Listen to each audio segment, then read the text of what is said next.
নিজের কষ্ট নিজের কাছেই চেপে রাখুন, কারণ মানুষ এখন সমবেদনার স্বরে মজা নেয়। সুযোগ পেলে উপহাস করে, আর সময় পেলে আঘাত করে।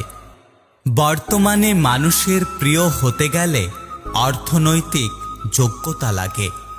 অর্থশূন্য মানুষ কখনো কারো প্রিয় হয় না।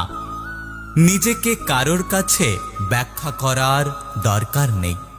যারা তোমাকে ভালোবাসে তাদের এটা প্রয়োজন হবে না, আর যারা তোমাকে ঘৃণা করে তারা এগুলো বিশ্বাস করবে না। যদি জীবনের প্রয়োজনে নিজেকে বদলে ফেলতে হয় তবে তাই করো। হয়তো কিছুটা কষ্ট পেতে হবে, তবুও যে তোমার মূল্য বোঝে না তার অপেক্ষায়